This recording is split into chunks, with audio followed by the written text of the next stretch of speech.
अस्सलाम वालेकुम व्यूअर्स, कैसे हैं आप? उम्मीद है आप सब खैरियत से होंगे।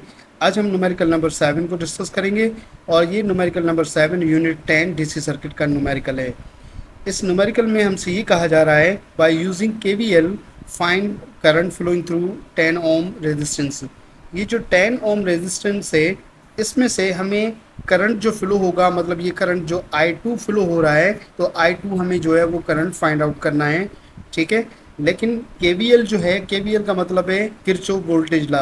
इस लॉ को यूज़ करने के लिए इसकी साइन जो है उनको समझना ज़रूरी है कि इस ईएमएफ की साइन क्या होगी, या इसमें से जब ये जो पोटेंशियल डिफरेंस होगा रेजिस्टर में से, उस पोटेंशियल डिफरेंस की साइन क्या होगी।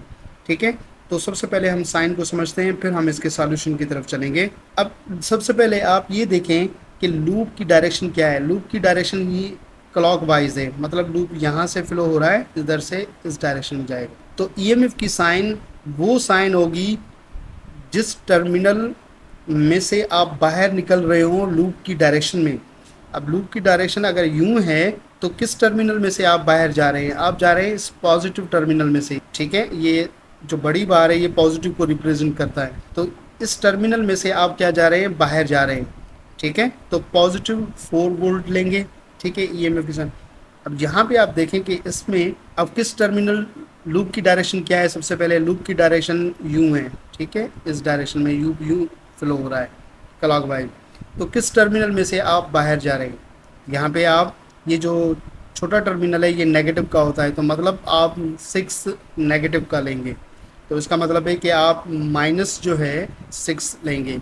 ठीक है, तो ईएमएफ आपको समझ में आ चुकी होगी। जिस टर्मिनल से आप लूप की डायरेक्शन में आप बाहर जा रहे हैं, उसी टर्मिनल वाली साइन आप यूज़ करेंगे ईएमएफ के साथ। ठीक है, अब हम पोटेंशियल डिफरेंस को समझेंगे कि ये 5 ओम रेजिस्टर है, इसमें से करंट जो है यूँ फ्लो हो रहा है।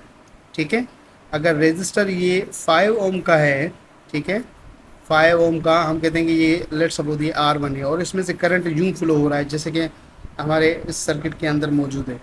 ठीक है, तो इसकी जो पोटेंशियल ड्रॉप है वो हम करंट की डायरेक्शन में अगर आप मूव करोगे, मतलब करंट की डायरेक्शन भी ये सेम है और हमारे लूप की डायरेक्शन भी यही सेम है, हम इसी तरफ मूव कर रहे हैं, तो यहाँ पे पोटेंशियल डिफरेंस आप नेगेटिव लोगे, I R1 minus I R1। अगर ये रेजिस्टर है, ठीक है, रेजिस्टर जिसकी रेजिस्टेंस R है और इसमें से करंट जो है वो इस डायरेक्शन में फ्लो हो रहा है, ठीक है, I, और आपकी लूप जो की डायरेक्शन वो इसके अपोजिट में है, आप जो है करंट के अपोजिट में आप जा रहे हैं, तो यहाँ पे आप जो है वो क्या लेंगे? प्लस I R लेंगे। तो पोटेंशियल डिफरेंस की साइन प्लस लेंगे कब? जब आप करंट के अगेंस्ट में मूव करें। और पोटेंशियल डिफरेंस की साइन जो है वो आप नेगेटिव लेंगे, जैसे कि यहाँ पे हमने ली है, जब हम करंट की डायरेक्शन में जाएंगे। ठीक है, तो इसको देख के हमने कुछ इक्वेशंस बनानी है।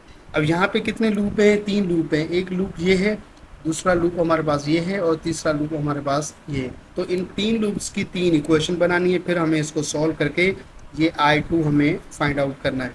ठीक है, तो अब हम चलते हैं इसके सॉल्यूशन की तरफ। तो सॉल्व हम करेंगे किरचॉफ वोल्टेज लॉ से। ठीक है, और इसको हम लूप रूल भी कहते हैं। और इसकी स्टेटमेंट में क्या है कि सम ऑफ ऑल वोल्टेजेस, जितने भी वोल्टेज यहाँ पे जिस इस रेजिस्टर में से हैं, उन सब का सम किसके बराबर आना चाहिए? 0 के बराबर आना चाहिए। तो सबसे पहले हम इस लूप 1 की तरफ चलते हैं। लूप 1 में देखें कितने रेजिस्टर है? 2 रेजिस्टर है, एक 5 ओम है, दूसरा 15 ओम है। ये 2 रेजिस्टर हैं। अब इसमें से करंट कितना होगा? 5 ओम में से लेट सपोज हम कहते हैं कि ये I1 करंट फ्लो हो रहा है और 10 ओम में से ये I2 है। अब यहाँ से एक और पाथ जा रहा है नीचे की तरफ 15 ओम की तरफ, तो I1 में से जितना करंट हम I2 को में जाएगा उसको माइनस करेंगे, तो बाकी जो करंट बचेगा वो 15 ओम की तरफ जो है वो क्या होगा? फ्लो होगा। और ईएमएफ हम क्या लेंगे? ईएमएफ जो है, हम पॉजिटिव टर्मिनल से बाहर जा रहे हैं लूप की डायरेक्शन में, तो पॉजिटिव 4 वोल्टेज हमने रखना है। तो कितने वोल्टेजेस हैं? एक यहाँ पे ये वोल्टेज ईएमएफ वाला, दूसरा यहाँ पे करंट की डायरेक्शन I1, लूप की डायरेक्शन वही सेम है, हमने करंट की डायरेक्शन में हम जाएंगे तो माइनस R1 रखेंगे। ठीक है, तो ये 4 मैंने पॉजिटिव रखा। ठीक है, और माइनस आई R1 कौन सी है, ये 5 ओम है। और फिर आपके पास क्या है, R2 हमारे पास क्या है, ये 15 ओम है। 15 ओम का मैंने समझाया कि यहाँ पे देखें करंट का पाथ चेंज हो रहा है, तो I1 में से जो I2 10 ओम में जा रहा है उसको माइनस करेंगे तो जो करंट बचेगा वो R2 में से पास होगा। ठीक है, और इस इक्वेशन के मुताबिक इनका सम किसके बराबर है, 0 के बराबर है। ठीक है, तो 4 वही सेम, I1 कितना है वो हमें रखना है यहाँ पे I1, और R1 कितनी है 5, और माइनस वही सेम R2 कितना है 15। ठीक है, और I1 माइनस I2 बराबर किसके, 0 के। अब हमें क्या करना है, इस 15 को आप मल्टीप्लाई कर दें इस पूरी ब्रैकेट के साथ, ये वाली ब्रैकेट है, तो 4 माइनस 5 I1 माइनस 15 I1, ये माइनस इसके साथ मल्टीप्लाई होगा तो प्लस का हो जाएगा, तो प्लस 15 I2 होगा। अब माइनस 5 I1 माइनस 15 I1, तो ये सम होंगे, तो ये हो जाएगा माइनस 20 I1। तो 4 माइनस 20 I1 प्लस 15 I2 बराबर 0। आगे क्या करना है, आगे आप ये करें कि इस 20 I1 को आप इक्वल की साइड लेके जाएंगे, तो ये क्या हो जाएगा, प्लस का हो जाएगा। ठीक है, ये 20 I1, 15 I2 इक्वल की इस साइड आप लेके आओगे तो ये माइनस का हो जाएगा 15 I1। तो इक्वेशन हमारे पास क्या बनी, इक्वेशन हमारे पास बनी 4 is equal to 20 I1 minus 15 I2 है, सॉरी यहाँ पे। ठीक है, तो इसको हम यूँ भी लिख सकते हैं 20 I1 माइनस 15 I2 बराबर किसके, 4 के। ये इक्वेशन मिल गई हमें 1, इस लूप 1 की। ओके, अब हमें लूप 2 की तरफ चलना है, ये वाला लूप जो है। ठीक है, लूप 2 में भी हमें वो सेम टेक्निक इस्तेमाल करनी है साइन के लिए। अब I2 फ्लो हो रहा है इस डायरेक्शन में और 10 ओम रेजिस्टेंस है, तो हम लूप भी इसी सेम डायरेक्शन में, तो करंट की डायरेक्शन में हम जाएंगे तो 10 ओम में से जो पोटेंशियल होगा उसको हमने नेगेटिव रखना है। ठीक है, उसके बाद क्या है, उसके बाद हमारे पास है ये करंट I2, और यहाँ से इस जगह से 8 ओम से करंट का पाथ चेंज हो जाएगा। ठीक है, तो कुछ करंट इधर जाएगा, कुछ 12 में जाएगा। जो 12 ओम में करंट जाएगा उसको हम शो करते हैं I3, और 10 ओम में से जो करंट फ्लो हो रहा है वो I2। तो I2 में से इस I3 को माइनस करेंगे तो बाकी जो करंट बचेगा वो इस 8 ओम में से क्या होगा, पास होगा। तो हमने स्टेप 2 लेना है इस लूप 2 के लिए। तो लूप 2 के लिए क्या करेंगे, हम सबसे पहले हम यहाँ से शुरुआत करेंगे 15 में ओम में से, क्योंकि ये I2 15 में से भी तो फ्लो हो रहा है ना, लूप की डायरेक्शन यही है। ठीक है, अब इसमें से जो 15 ओम में से करंट कितना गुजर रहा था, यहाँ पे आप देखें ये कितना था, 15 I1 माइनस I2। अब देखिए हमें इस करंट के अगेंस्ट में जा रहे हैं, ये I1 माइनस I2 कहाँ से करंट फ्लो हो रहा है, इस डायरेक्शन में फ्लो हो रहा है। अब इस सेकेंड लूप में हम इसके अपोजिट में जाएंगे, यहाँ से जाके फिर 10 ओम से जाके फिर हम 8 ओम की तरफ आएंगे। तो करंट की जो डायरेक्शन है I1 माइनस I2 वो नीचे की तरफ है, हम जा रहे हैं इस करंट के अपोजिट में। तो हम क्या लिखेंगे कि हम लिखेंगे जब करंट के अपोजिट डायरेक्शन में आप जाओगे तो पोटेंशियल डिफरेंस आपको पॉजिटिव लेना है। तो मैंने यहाँ पे 15 रखा है, माइनस 15 देखें मैंने नेगेटिव नहीं रखा। तो करंट जो है, ये जो करंट होगा I1 माइनस I2, इसकी डायरेक्शन डाउनवर्ड है, हम जा रहे हैं इस करंट के अपोजिट में। आप लूप की डायरेक्शन देखें कि वो इस I1 माइनस I2 के अपोजिट में है। तो करंट की अपोजिट डायरेक्शन में आप जब मूव करोगे तो आपको पोटेंशियल डिफरेंस पॉजिटिव रखना है। तो 15 I1 माइनस I2 मैंने पॉजिटिव रखा है। अब करंट की डायरेक्शन ये जो I2 है यहाँ से फ्लो होगा 10 ओम रेजिस्टर में से, 10 ओम रेजिस्टर में से I2 इस डायरेक्शन में फ्लो हो रहा है, और लूप की डायरेक्शन भी वही सेम है। तो करंट की डायरेक्शन में फ्लो होगा तो पोटेंशियल हमें क्या रखना है, नेगेटिव रखना है। तो -10 रेजिस्टेंस R, ठीक है, और ये I2 जो है करंट है। याद रखिएगा कि ये पोटेंशियल डिफरेंस ओम्स लॉ के मुताबिक है, B इक्वल टू IR। तो I2 वही सेम, और R कितनी है हमारे पास, ये 10 है। ठीक है, तो 10 I2 मैंने रखा यहाँ पे। अब यहाँ पे देखें कि ये I2 10 ओम में से गुजर रहा है और फिर पाथ चेंज होगा, कुछ करंट इस डायरेक्शन में फ्लो होगा 8 ओम में से, और 12 ओम में से जो करंट गुजर रहा है वो है I3। तो I2 में से माइनस करेंगे I3 को, बाकी जो करंट बचेगा वो फ्लो होगा इस 8 ओम रेजिस्टेंस में से डाउनवर्ड डायरेक्शन में। और हमारा जो है हमारे लूप जो है I2 वाला, वो लूप जो सेकंड लूप है वो भी इसी डायरेक्शन में। तो करंट की डायरेक्शन डाउनवर्ड है और हमारा लूप भी इसी डायरेक्शन में है, तो हमें पोटेंशियल ड्रॉप नेगेटिव रखना पड़ेगा, जैसे कि मैंने यहाँ पे रखा है। तो 8I2 माइनस I3 माइनस का मैंने रखा।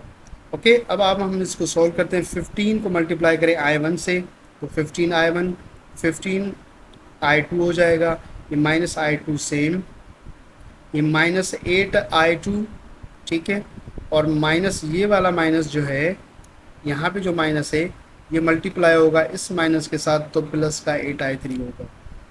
अब 15I1 सेम रखा मैंने, 15I2 minus 10I2 minus 8I2, ये हो जाएगा माइनस का 33I2, और ये प्लस 8I3 होगा। ठीक है, अब ये जो है हमारे पास इक्वेशन नंबर 2 मिली, किसकी? इस लूप 2 की। एग्जैक्टली सेम वे में हमें लूप 3 की तरफ जाना है। ये जो लूप 3 है इसको हमें सॉल्व करना है, तो चलते हैं लूप 3 की तरफ। अब लूप 3 में देखें कि लूप की डायरेक्शन यूं है, तो सबसे पहले हम 8 ओम से स्टार्ट करेंगे। देखें 8 ओम का करंट डाउनवर्ड डायरेक्शन में जा रहा था, कौन सा? ये 10 ओम में से I2 और 12 ओम में से I3। तो I2 में से I3 को माइनस करेंगे, वो करंट जो है 8 ओम में से डाउनवर्ड डायरेक्शन में मूव करेगा, ठीक है। और हमारा लूप इस करंट के अपोजिट में है, तो आप समझ जाएं कि करंट के अपोजिट में जाएंगे तो पोटेंशियल डिफरेंस जो है नेगेटिव लेंगे, यहाँ पॉजिटिव लेंगे, एग्जैक्टली पॉजिटिव लेंगे। इसी वजह से मैंने 8I2 माइनस I3 मैंने पॉजिटिव लिया है। अब यहाँ से 12 ओम में से जो I3 की डायरेक्शन में हम जा रहे हैं, हमारा लूप भी इसी तरफ है, तो करंट की डायरेक्शन में जाएंगे तो पोटेंशियल डिफरेंस नेगेटिव लेंगे, माइनस 12I3 मैंने लिया। ओके, अब यहाँ पे मैंने स्टार्ट में समझाया था कि ये 6 EMF पॉजिटिव लेंगे या नेगेटिव लेंगे, जो टर्मिनल लूप छोड़ रहा हो। मतलब लूप यूं है ना मैडम, अब लूप की डायरेक्शन यूं है, तो कौन सा टर्मिनल आप छोड़ रहे हैं? नेगेटिव, तो माइनस का मैंने 6 रखा, माइनस साइन दे दी। जो टर्मिनल आप छोड़ेंगे वही साइन आप रखेंगे EMF के साथ। ओके, तो इसको सॉल्व करते हैं कि 8 को मल्टीप्लाई करें I2 के साथ, 8I2 माइनस 8 मल्टीप्लाई होगा I3 के साथ, 8I3 माइनस 12I3 से माइनस 6 से। अब इसमें माइनस 8I3 और माइनस 12I3, तो ये कितना हो जाएगा? माइनस 20I3 होगा। तो 8I2 माइनस 20I3 और माइनस का 6 में इक्वल की इस साइड लेके गया हूँ, तो ये प्लस का हो जाएगा। तो ये इक्वेशन 3। अब ये 3 इक्वेशन का हमें सेट मिला है। अब इन तीनों इक्वेशन को हमने सॉल्व करना है, फर्दर सिंप्लीफाई करना है। सिंप्लीफिकेशन के बाद हमें I2 हमें मिलेगा। तो आगे चलते हैं, इन तीनों इक्वेशंस को हम रखते हैं। ये तीनों इक्वेशंस हमें मिल गई हैं।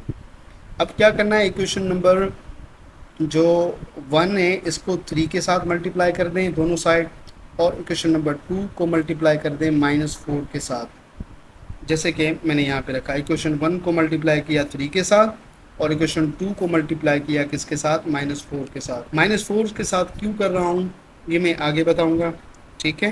तो 3 को 20 के साथ मल्टीप्लाई करेंगे तो ये 60I1, और 3 को मल्टीप्लाई करेंगे 15 के साथ तो क्या होगा? ये होगा -45, और 3 को मल्टीप्लाई करेंगे 4 के साथ, ये हो जाएगा 12। तो ये इक्वेशन हमें मिल गई।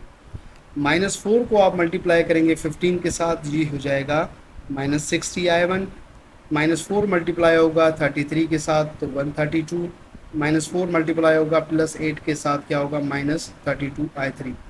अब आप देखें कि जब इक्वेशन 1 को 3 के साथ मल्टीप्लाई किया तो पहला हमारे पास क्या आया? 60I1। -4 को 15 के साथ मल्टीप्लाई किया तो -60I1 मिला। इसी वजह से मैंने माइनस मल्टीप्लाई किया 4 के साथ इक्वेशन नंबर 2 पूरी के साथ, ठीक है, ताकि इक्वेशन हमारे पास वो बैलेंस इक्वेशन करके, ताकि किसी एक टर्म को I1 को या I2 को या I3 को हम फाइंड आउट कर सकें। तो यहाँ पे मैंने I1 को कैंसिल करके I3 मुझे लेना है, तब भी I2 की वैल्यू हमें मिल जाएगी। तो हम क्या करें? इनको ऐड कर दें, ठीक है। जब ऐड करोगे तो 60I1 और 60 माइनस का नीचे वाला आया 1, ये दोनों कैंसिल हो जाएंगे। 132 में से 45 जाएंगे तो बाकी कितना बचेगा हमें, 87 बचेगा। और -32 आए 3 वही सेम, और ये 12 में से जब 0 आप माइनस करोगे 12 तो आपके पास 12 ही बचेगा। तो इक्वेशन नंबर हमें ये 4 मिल गई। ठीक है, अब इक्वेशन 3 को हमें इस्तेमाल करना है, इसलिए ताकि इसमें से हमें I3 मिले। इक्वेशन 3 हमारे पास क्या है, अच्छा ये माइनस साइन नहीं है यहाँ पे, आप इसको प्लस कर दें। तो इक्वेशन 3 हमारे पास ये है कि 8I2, ठीक है, और यहाँ पे माइनस है तो इस इक्वेशन में आप माइनस कर दें यहाँ पे। ठीक है, ये टाइपिंग एरर हो गई है, माइनस है। और ये 6 जो है, ये 6 जो है वो किसका है, प्लस का 6 है।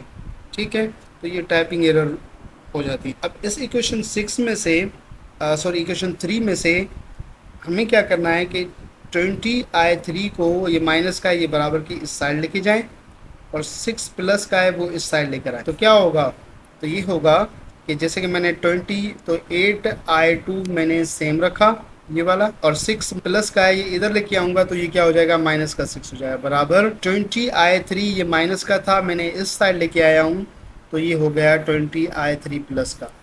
ठीक है, ये क्वेश्चन मिल गई हमें, और यही मैंने यहाँ पे रखी है। ओके, आई होप कि ये क्लियर हो चुका होगा आपको। अब इसमें मजीद कंफ्यूजन की कोई मेरे ख्याल में गुंजाइश तो नहीं है। ओके, तो हमें इसमें से I3 हमें लेना है, तो I3 क्या लेंगे, 20 को आप मल्टीप्लाई हो रहा है I3 के साथ, आप इस इक्वल की इस साइड लेकर आए तो ये पूरे इसके साथ क्या हो जाएगा, डिवाइड में हो जाएगा। तो I3 is equal to 8I2 minus 6 divide by 20। हमने इसमें से क्या कॉमन लिया, हमने इसमें से कॉमन ले लिया है 2, हमने कॉमन ले लिया है। तो 2 जब हम इसमें से कॉमन लेंगे मतलब ये 8I2 माइनस 6 अपॉन 20 है ना, यहाँ से 2 आप कॉमन लोगे तो यहाँ पे क्या होगा, 4I2 माइनस ये 6 की यहाँ पे 3 रखेंगे डिवाइड बाई 20। तो 2 का 20 पर कितनी मरतबा लगेगा, 10 मरतबा। ठीक है, तो ये कैंसिल हो जाएगा, बाकी क्या बचेगा, 4I2 माइनस 3 डिवाइड बाई 10, ये बचेगा आपके पास। ओके, अब इसको क्या करना है, अब इस I3 को आप पुट करें किस में, इक्वेशन नंबर 4 में। इक्वेशन नंबर 4 ये वाली, यहाँ पे जो इक्वेशन नंबर 4 है इसमें आप इक्वेशन नंबर 4 में पुट करें I3, मतलब ये 32 माइनस का, और I3 ये I3 की जगह पर आप रखें। ठीक है, अब मैं इसको क्लियर करने जा रहा हूँ। इस I3 की जगह पर आप क्या करें, पुट करें। तो I3 की जगह पर मैं पुट कर देता हूँ 87 minus 32 I3 is equal to 12। 87 I2 minus 32 और I3 की जगह पर मैंने 4I2 माइनस 3 डिवाइड बाई 10 मैंने रख दिया है। ओके, आगे हम क्या करेंगे, आगे मज़ीद जो है सिंप्लीफाई करेंगे। तो 2 का 32 पर 16 टाइम, और 10 पर कितनी मरतबा, 5 मरतबा। तो हमारे पास क्या मिला हमें, -16 bracket start 4I2 minus 3 divide by 5 is equal to 12। अब 16 को आप मल्टीप्लाई करते हैं ब्रैकेट ख़त्म करने के लिए, तो 16 मल्टीप्लाई होगा 4 के साथ तो 64I2 माइनस 16 माइनस 3 के साथ मल्टीप्लाई होगा तो 48 होगा divide by 5 is equal to 12। Separate करके लिखें। अब इस पूरी ब्रैकेट जो है डिवाइड वाले को हमने सेपरेट करके लिखा है यहाँ पे। ओके, आप देख सकते हैं। आगे हम क्या करेंगे, आगे ये करें कि ये 48 अपॉन 5 प्लस का है, इसको इधर लेके आएँ तो ये माइनस का हो जाएगा। ठीक है, तो यहाँ पे भी एलसीएम मैंने 5 लिया, और 5 एलसीएम लेने के बाद मैंने क्या किया कि 87 को जो है वो 5 के साथ मल्टीप्लाई किया तो 435 हमें मिला, और 64 मैंने I2 वो सेम रख दिया। यहाँ पे भी मैंने 5 एलसीएम लिया, 5 एलसीएम लेके 12 मल्टीप्लाई बाय 5 60 हो जाएगा, और 5 डिवाइड बाय ये वाला 5 होगा 1 आंसर, और 1 को मल्टीप्लाई करेंगे किसके साथ, 48 के साथ, तो ये आपके पास 48 ही रहेगा। वो मैंने यहाँ पे 48 रखा है। ओके, तो अब हमें क्या करना है, 435 I2 में से 64 को आप माइनस कर दें, और ये 5 और ये वाला 5 कैंसिल, 60 में से 48 को आप क्या कर दें, माइनस कर दें। ओके, तो क्या बचेगा हमारे पास, यहाँ से ये 5 कैंसिल, और यहाँ से इस माइनस में से हमें बचेगा 371 I2 बचेगा, और इस माइनस में से 12 बचेगा। तो I2 किसके बराबर होगा, 12 अपॉन 371। ठीक, तो 12 को डिवाइड करेंगे 371 के साथ तो हमारा आंसर मिलेगा 0.5 032 एम्पियर। ये I2 हमें मिल गया जो हमें चाहिए था, जो कि इस 10 ओम रेजिस्टेंस में से जो कि करंट फ्लो हो रहा है। अब बुक का आंसर जो है वो कितना है, वो 0.0341 एम्पियर है। हमारा आंसर और बुक का आंसर वो दोनों आपस में क्लोज हैं। हमारा आंसर 0.032 है और बुक का आंसर 0.0341 है। तो दोनों आंसर एक दूसरे के क्लोज हैं। इट मीन्स दैट हमारी कैलकुलेशन बिल्कुल ठीक है। तो आई होप कि ये आज का न्यूमेरिकल आपको समझ में आ गया होगा। लिटिल बिट कन्फ्यूजन है, वो कन्फ्यूजन मुझे पता है कि वो कौन सी स्टूडेंट को कन्फ्यूजन होती है, वो कन्फ्यूजन होती है साइन की। तो साइन मैंने इस वीडियो के स्टार्ट में ही मैंने आप समझाया था। आप उस साइन को गौर से समझें, गौर से समझने के बाद फिर आप इस न्यूमेरिकल को आगे समझिएगा, तो आपको ये न्यूमेरिकल पूरा समझ में आ चुका होगा।